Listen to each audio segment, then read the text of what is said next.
नमस्कार विद्यार्थी मित्रांनो, आज आपण इयत्ता 9वी सब्जेक्ट मॅथमॅटिक्स या सब्जेक्टमधील चॅप्टर फर्स्ट सेट आपण स्टार्टिंग केलेलं आहे. तर या चॅप्टरमधील व्हेन डायग्रॅम हा टॉपिक आज आपण पाहणार आहोत. तर पहा विद्यार्थी मित्रांनो, व्हेन डायग्रॅम कशाला म्हणायचं आहे किंवा कुठल्या जॉमेट्रिकल फिगर्स आपण व्हेन डायग्रॅमसाठी यूज करू शकतो ते आपण या लेक्चरमध्ये पाहणार आहोत. तर ह्यामध्ये जी इन्फॉर्मेशन दिलेली आहे ते आपण पाहूयात. यामध्ये दिलेलं आहे पहा, British logician John Venn was the first to use closed figures to represent sets. तर सेट रिप्रेझेंट करण्यासाठी म्हणजे सेट दाखवण्यासाठी आपण ज्या जॉमेट्रिकल क्लोज फिगर्स आहेत पहा, सच ॲज स्क्वेअर असेल, सर्कल, ट्रायंगल, रेक्टँगल, एसेट्रा, हे ज्या काय क्लोज्ड जॉमेट्रिकल फिगर्स आहेत ते आपण काय करू शकतो, व्हेन डायग्रॅमसाठी यूज करू शकतो to represent Venn diagrams. Such representation are called Venn diagrams असं म्हटलं आहे पहा. Venn diagrams are very useful in order to understand and illustrate the relationship among sets and to solve the examples based on the sets. यामध्ये काही examples दिलेले आहेत पहा, ते आपण पाहूया. Let us understand the use of when diagrams from the following example. तर खालील जे काही एक्झाम्पल दिलेलं आहे त्यावरून आपण व्हेन डायग्रॅमचा जो काय कन्सेप्ट आहे तो आपण समजून घेण्याचा प्रयत्न करू. फॉर एक्झाम्पल, एक सेट दिलेला आहे पहा, ए सेट ए आहे 1, 2, 3, 4 आणि 5. तर सेट एमध्ये 1 to 5 इलेमेंट्स दिलेले आहेत. आता हे जे इलेमेंट आहे सेट एमधील तेच आपण व्हेन डायग्रॅममध्ये दाखवू शकतो. Set A is shown by Venn diagram. तर अशा पद्धतीने एक सर्कल घेतलेला आहे आणि त्या सर्कलला नाव दिलेलं आहे ए, म्हणजे ए सेट आहे आणि ह्या ए सेटमधील इलेमेंट्स आपल्याला यामध्ये दाखवायचे आहेत. पहा, तर ए सेटमधील जे काय 1 to 5 एलिमेंट्स आहेत तेच आपण इथे दाखवले आहेत. 1, 2, 3, 4, 5 आपण या पद्धतीने कुठेही दाखवू शकतो एलिमेंट्स. त्याचबरोबर सेट बी आहे पहा, एक सच that x is less than or equal to 0 greater than or equal to -10 x is an integer. तर एक्स हा इंटिजर आहे, पण कसा आहे पहा, -10 आणि 0 यामधले जे काय इंटिजर्स आहेत तर ते कुठले इंटिजर्स आहेत ते आपल्याला माहीत आहे, 0 पासून तर -10 पर्यंत.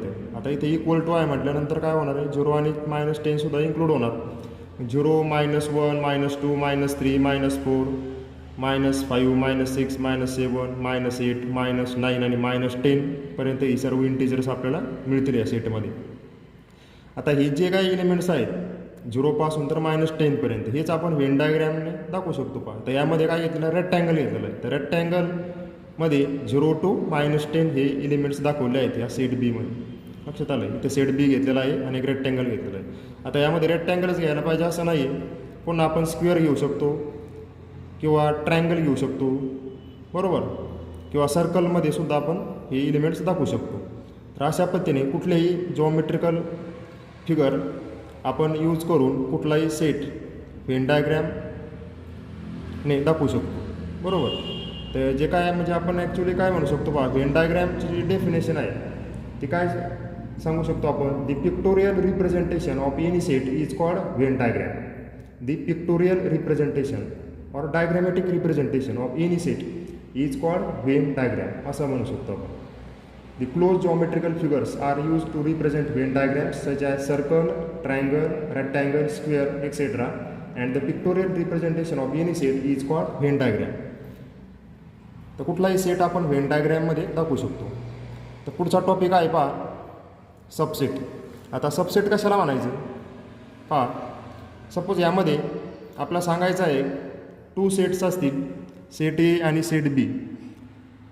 बी जर एचा सबसेट असेल त्यावेळेस काय कंडिशन असतील, किंवा ए हा बीचा सबसेट कधी होईल.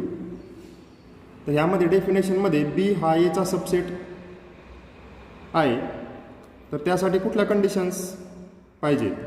तर त्यामध्ये सांगितलं आहे पहा, if A and B are 2 given sets, म्हणजे ए आणि बी कुठलेही 2 सेट असतील दिलेले, and every element of set B, म्हणजे सेट बी मधील सर्व elements is also an element of set A. म्हणजे सेट बी मधील सर्व एलिमेंट्स हे काय असायला पाहिजेत, ए सेटमध्ये असायला पाहिजेत. Then B is a subset of A. तर बी हा सेट ए सेटचा काय असणार आहे, सबसेट असणार आहे. पहा म्हणजे each and every element of set B is also an element of set A. Then we say that B is a subset of A. And this can be symbolically written as like this: B subset A, B subset A, and it is read as. तर हे जे काय symbolical दाखवलं आहे यामध्ये B is subset of A, हेच आपण read कसं करू शकतो याला, B is a subset of A और B subset A. B is a subset of A और B सबसेट A. बरोबर. तर पहा फॉर एक्झाम्पल यामध्ये 2 सेट्स दिलेले आहेत. तर कुठले आहेत ते 2 सेट्स पहा. यामध्ये ए आणि बी 2 सेट्स दिलेले आहेत. ए सेट आहे 1 2 3 4 5 6 7 आणि 8 एलिमेंट्स आहेत यामध्ये. आता हेच एलिमेंट घ्यावेत असं नाही, कुठलेही आपण घेऊ शकतो. आता हे आपण एक एक्झाम्पल म्हणून घेतो आहोत. तर बी सेटमध्ये इवन नंबरचा घेतलेला आहेत. इवन नंबर्स कुठले आहेत 2 4 6 8. म्हणजे 1 to 8मध्ये जे इवन नंबर्स आहेत ते घेतलेले आहेत बी सेटमध्ये 2 4 6 8. आता ह्यामध्ये जर आपण पाहिलं की ए हा बीचा सबसेट होईल का बी हा एचा सबसेट होईल. पहा ए सेटमधील सर्व एलिमेंट बी सेटमध्ये आहेत का, नाहीत. परंतु बी सेटमधील सर्व एलिमेंट्स हे ए सेटमध्ये आहेत. पहा 2 हा बी सेटमध्ये आहे तर ए सेटमध्ये पण आहे. 4 हा एलिमेंट बी सेटमध्ये आहे त्याचबरोबर ए सेटमध्ये आहे. 6 हा एलिमेंट बी सेटमधील आहे त्याचबरोबर 6 हा एलिमेंट ए सेटमध्ये पण आहे. आणि 8 हा एलिमेंट बी सेटमध्ये आहे, तोच 8 एलिमेंट कुठे आहे, पुन्हा ए सेटमध्ये आहे. म्हणजे each and every element of set B is also an element of set A. म्हणजे बी सेटमधील सर्व एलिमेंट कुठे आहेत, ए सेटमध्ये आहेत. म्हणजेच काय सांगू शकतो आपण, B is a subset of ए.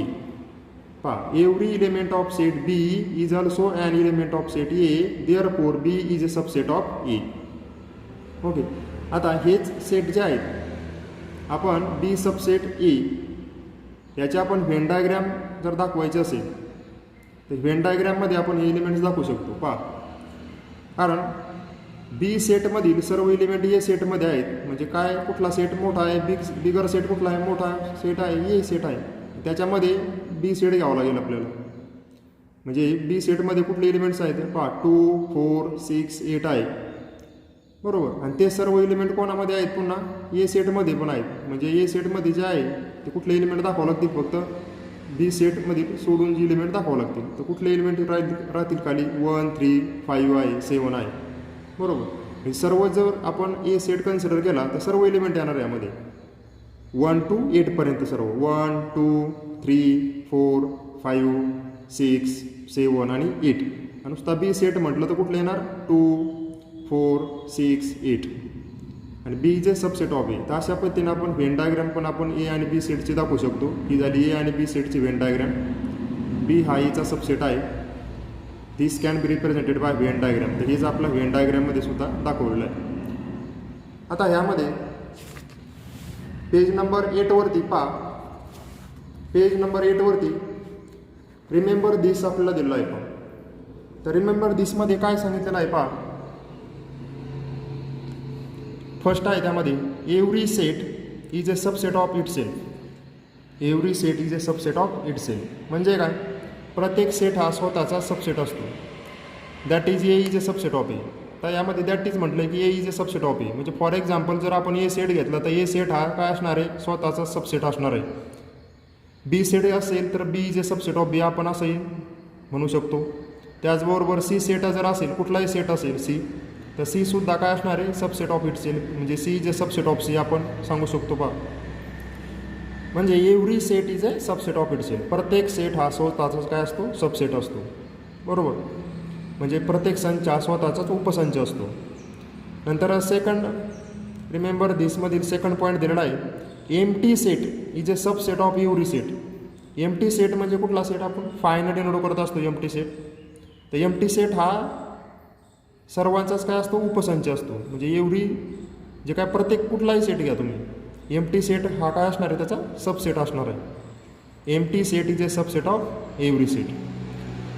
तिसरा पॉईंट आहे, इफ ए इक्वल टू बी. म्हणजे ए आणि बी जर 2 इक्वल सेट असतील, then A is a subset of B and B is a subset of A. पहा, if A equal to B, then A is a subset of B and B is a subset of A. जर दोन equal set असतील तर ते काय असतील, एकमेकांचे subset असणार आहेत. आणि 4 नंबरच्या पॉईंटमध्ये दिलेला आहे, if A is a subset of B and B is a subset of B A is a subset of B and B is a subset of A, then A is equal to B. तर ही 3 आणि 4 नंबरचे point आहेत ते एकमेकांचे काय converse आहेत. पहा, म्हणजे ए इक्वल टू बी असेल तर A is a subset of B and B is also subset of A.